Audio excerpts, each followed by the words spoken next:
আমরা কখনোই সেই জুলাই গণ অভ্যুত্থানের স্পিরিট থেকে আমরা সরে আসিনি। সাধারণ মানুষের যে আশা আকাঙ্ক্ষা ছিল এই জুলাই গণ অভ্যুত্থানের পরে বেশ কিছু পরিবর্তন আসবে, যৌক্তিক সংস্কার আসবে, সেখানে এই মুহূর্ত পর্যন্ত আপনার কি মনে হয় সেটা কি রক্ষা করা সম্ভব হয়েছে কিনা? জনমানুষের যে আকাঙ্ক্ষা, জনমানুষের আকাঙ্ক্ষাই বিএনপির আকাঙ্ক্ষা। বিএনপি জনগণের দল, জনগণের পালস বুঝেই বিএনপি রাজনীতি করে এবং সেই কারণেই বিএনপি তখনও যা বলেছিল এখনও তাই বলছে।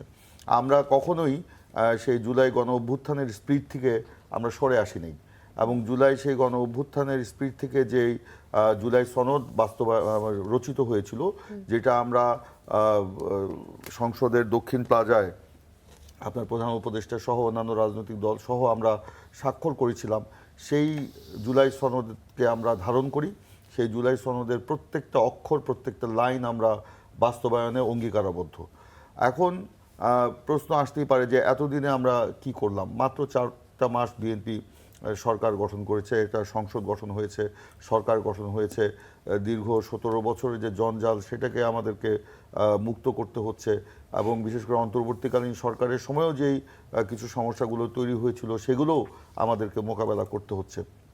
সে কারণে আমরা সেই প্রথম অধিবেশনেই আমরা ইঙ্গিত দিয়েছিলাম যে বাজেট অধিবেশনের পর আমরা এই আমাদের যে সংস্কার যে বাস্তবায়ন, সেই বাস্তবায়নের পথে আমরা আগাবো।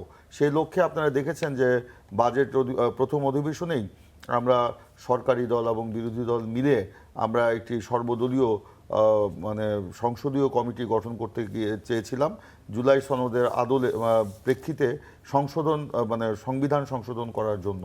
কিন্তু আমরা বিরোধী দল থেকে সেই কমিটিতে নাম কয়েকবার চাওয়া হলেও তারা দিচ্ছে এবং সর্বশেষ তারা জানিয়েছে যে দিবে না, নাম দিবে না। তাও এটা সংসদের বাইরে আমরা তাদের বিভিন্ন রাজনৈতিক বক্তব্যে সেটা আমরা জানতে পেরেছি। তারপর আমরা আশা করি যে তারা এই নামগুলো যদি সেই সময় দিয়ে দিতেন তাহলে আপনার এতদিনে জুলাই সনদ বাস্তবায়নের ক্ষেত্রে আপনার মানে সংবিধান সংশোধনের লক্ষ্যে অনেক অগ্রগতি সাধিত হতো এবং এটা এই আগামী অধিবেশনেই অর্থাৎ এই যে বাজেটের পরেই যে অধিবেশনটা আসছে সেখানেই আমরা কিন্তু জুলাই সনদ বাস্তবায়নের ক্ষেত্রে আমরা অনেক অগ্রগতি সাধন করতে পারতাম।